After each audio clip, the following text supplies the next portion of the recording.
Hey, this is Alan Fenstermaker, and I'm here with Pro Wrestling Archives, good old-fashioned wrestling podcast. I'm here with Rick Reinhardt. How are you doing today, Rick? I'm doing pretty good, man. I got to, just be the historian that I am. It's the good old fashioned Philly Wrestling podcast. You can't leave out Philly if you're talking about pro wrestling.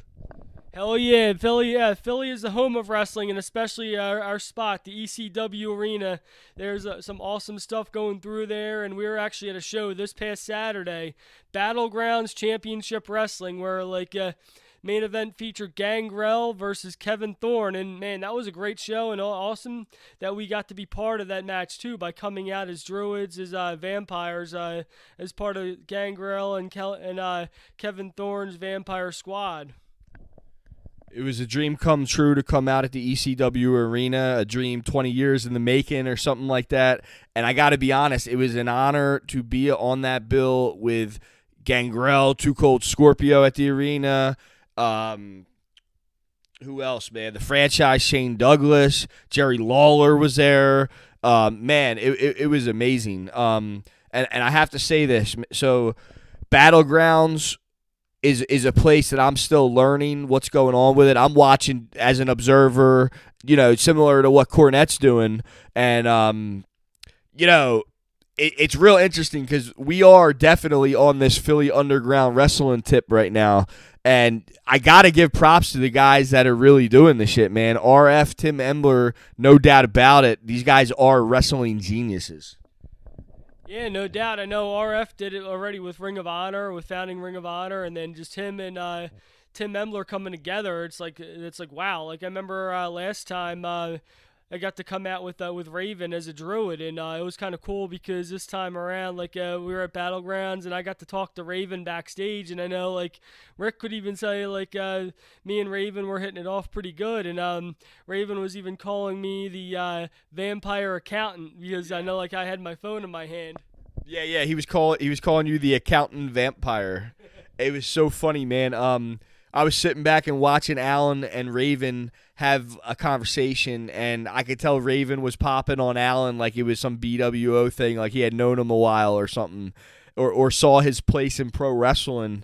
And I think he was digging on the face makeup. I think that's what it was, because he was saying that we should have went out there without the hoods on, which was a pretty cool idea, man. You know what I mean?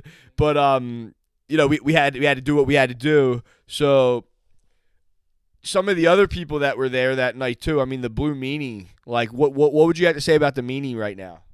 Dude, the Blue Meanie is like family. Every time I go to the arena, he's always there, and it's like whenever I see him, it's always so warm and welcoming, and he's almost like family because I see him all the time, and he's always very cool, and I always hug it out with him, and I got a lot of respect for that guy. He's an amazing guy.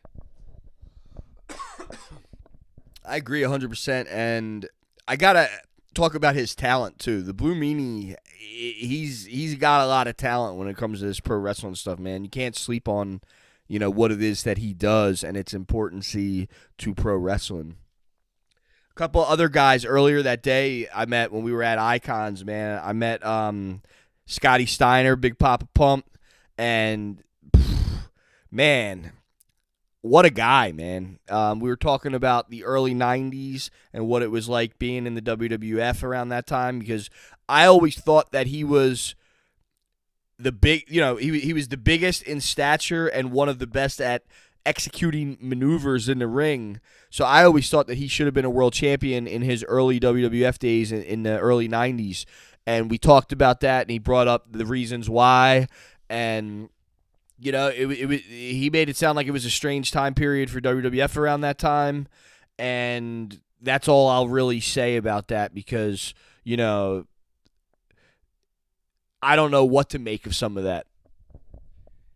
Yeah, no doubt. Big Papa Pump, I remember in WCW, right before WCW was bought by WWE. Scott Steiner, he had a pretty decent run as champion, and then in the last night before WWE took over and the whole invasion thing happened, Scott Steiner dropped the belt to Booker T, and it was pretty cool after that, which happened, led in the whole invasion thing. Yeah, so with Scott Steiner, he was one of those guys that really, really, really blossomed at the end of WCW as far as being the world champion a couple different times. Like he was like Booker T. They were going back and forth with that world title for a while, and they were both really getting over. And it was so great to see Scott Steiner do that because I always thought he could do that in the early days, but he was always just such a good tag wrestler as well. So some of the other guys that I met at Icons, man, I met Too Cold Scorpio, and, I let him know I know where we're at. Like we're at the ECW arena, and I'm talking to Too Cold Scorpio, you know what I'm saying? And, he let me know that he's got a new movie coming out. So if you're out there listening, check out, like, whatever Too Cold Scorpio is talking about with this new movie. And keep it on that, keep it on that underground tip, man. You know what I mean?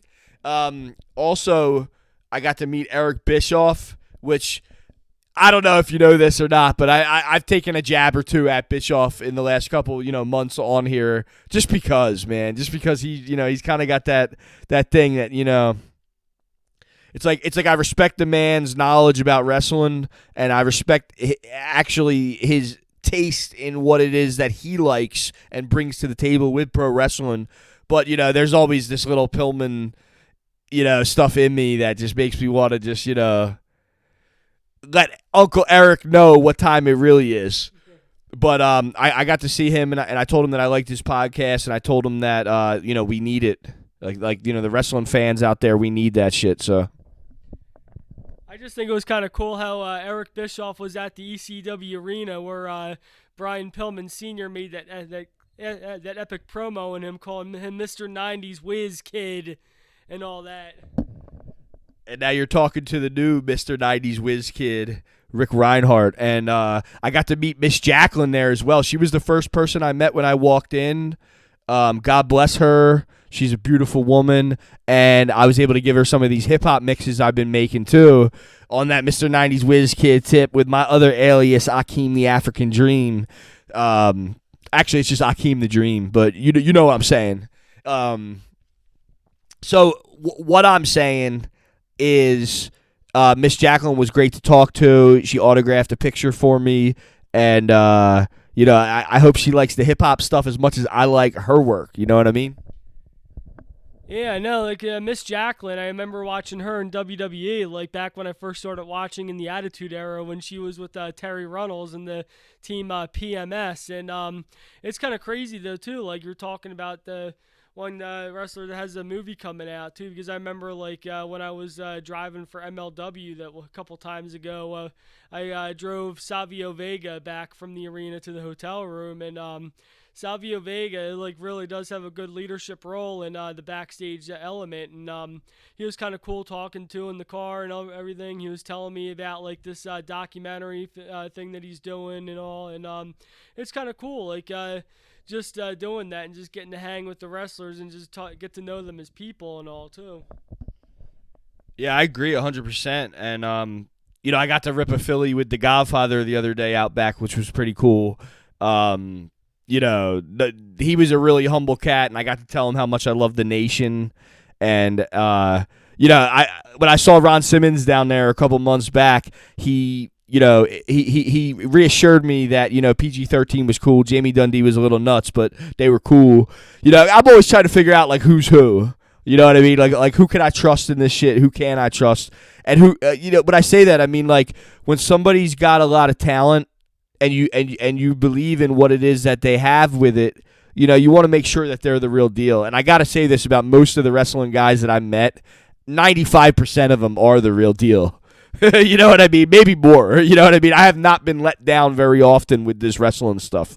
So I just want all the fans to know that out there. When you meet some of these wrestling guys, you really are meeting, some of the best to ever do it. Who else was there?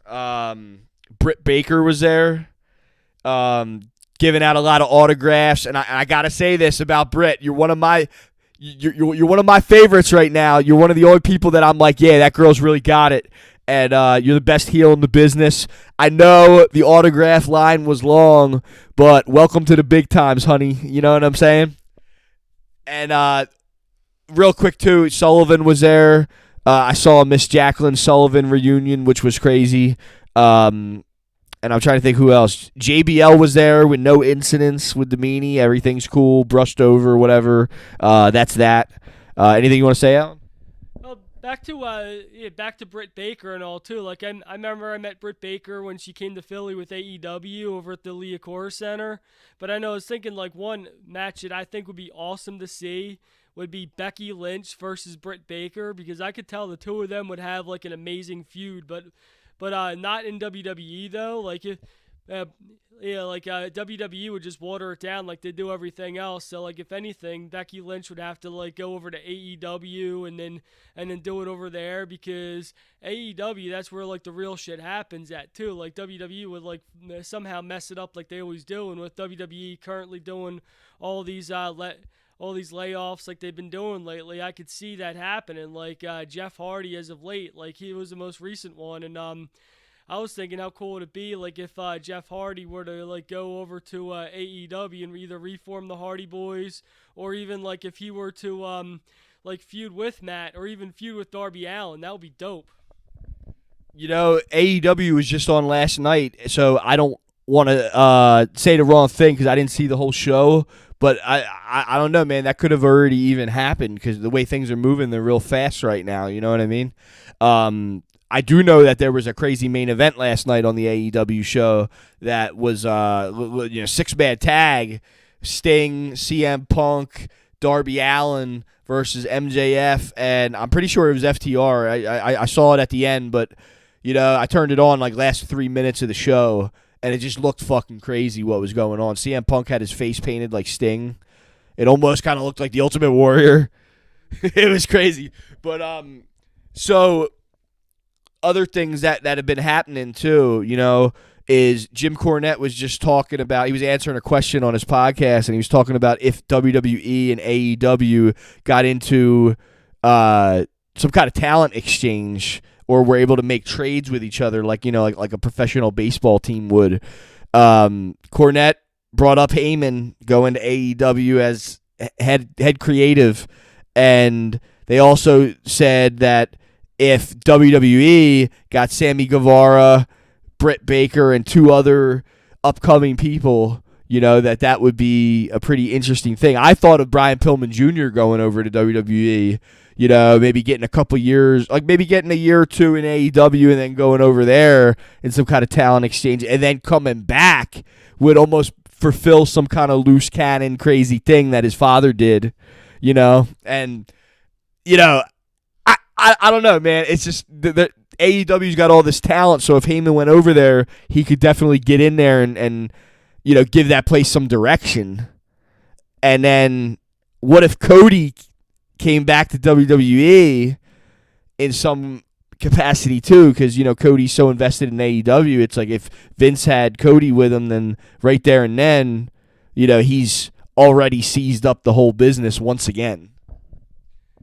Yeah, but the thing is too, like I always keep thinking about it, like everybody thinks about WWE and AEW as the top of the wrestling ladder, but like MLW is nothing to joke around with. MLW, I could see them being like a close third, kind of like how before it was WWE or WWF and WCW, but then like MLW, I kind of like compare that to ECW, because when MLW comes to Philly, they're always at the ECW arena, and like I can only imagine like if Paul Heyman, everybody thinks Paul Heyman's gonna go to AEW if he does, but if Paul Heyman throw a swerve and go to MLW, that would be nuts. Yeah, or even if he started his own federation or something at the ECW arena. Or, I mean, I could see AEW having a couple different waves of different bookers, like the way WCW did. I think that would only make sense. Let's say Heyman did a run. Let's say Cornette got a run. Let's say Bischoff got a run. Now, here's where it gets interesting, all right? And you tell me what you think, Alan, because WWE's product hasn't been that great, but is Vince McMahon just playing some kind of weird war survival game in the wrestling industry at this point? As in, like, he hired Bischoff and Heyman at the beginning of all this in 2019. he basically cut Bischoff down to size real quick within a couple weeks or a couple months. Then Heyman, it's like Heyman's obviously not the brainchild of what's going on because what's going on is not that great. But he's definitely the best talent that WWE has at this point, whether it's talking or behind the scenes stuff. So, I mean, what do you think, Alan? What's Vince doing? I have no idea. All I know is like Vince had this one thing with this golden egg that he was had backstage at the one pay-per-view. And like I kind of think Vince is like kind of like going cuckoo or kind of like losing it a little bit because like the way the product's been going has been going south like crazy, letting go of people. And like honestly, I think the best thing WWE's got going is the whole bloodline angle with Roman Reigns and the Usos. And I thought that was pretty wild, like on SmackDown when they had Roman Reigns just fire Paul Heyman and just hit him with the Superman punch and get ready to like he'd do a one-man concerto in the middle of the ring, and then Brock Lesnar came out. It's kind of shaping up pretty good because Brock Lesnar used to be with Paul Heyman, and it's kind of like looking that way again. Like Paul Heyman and Brock are going to be back together again. But Brock Lesnar came back to WWE with a whole new look and a whole new attitude and everything. Right, he's doing the face thing, right? And he's like kind of almost like a lumberjack or some shit, right? He's wearing flannels and shit. So it's good to see him get a look finally, because you know I never understood Brock Lesnar myself. I always thought he was, you know, just another big guy. But Heyman, you know, see, that's what we need. To be honest with you, if there's one thing that the wrestling world needs right now, whether it's AEW, WWE, MLW, or any of these independent leagues, is they need Paul Heyman to be able to be Paul Heyman. And if Vince has kind of gotten a little senile or whatever it is, let him go nuts, dude. He's a genius as it is. But Vince, here's the thing. If you are going a little loco or whatever it may be, dude, like, look, the times are crazy. We're all nuts. You've always been one of the boys. So if you're gonna go nuts, you know, go nuts about it. Don't pretend like you're not nuts. All right, let loose, bro. This is it, man. The biggest encore in the history of entertainment could go down right now with the WWE getting the F back and having you know the run that will conclude, you know, whatever it is with this WWF stuff. That's what I think needs to happen. And I'm gonna hand this over to Alan. Alan, what do you think? I think what needs to happen, or if WWE needs to revive, they need to like get rid of the whole PG thing and go back to the whole Attitude Era thing. Because one thing I saw like today, like that they're starting to like turn some people away because fans are getting offended by signs that fans carry in. And I remember like when I would go to shows, people would have the most off-the-wall signs, and that was like one of the best parts about it, seeing the signs that the fans were holding up. Yeah. I agree. I agree about that. Now, here's the other thing: is I like the gimmicks, like the early the late '80s to mid '90s gimmicks. I thought were one of the things about pro wrestling that is, you know, unique to pro wrestling. So you're saying Attitude Era. I'm saying bring the F back and make it a federation again, and bring the gimmicks back.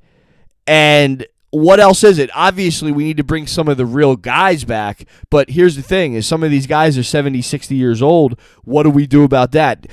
Here's one of the things that I thought of a couple weeks ago that I think would be important, is to snatch up all the guys that were in that that were young in the late 90s, like the guys from Edge's era, the guy from, you know, Gangrel, you know, Jericho, you know, cats like that.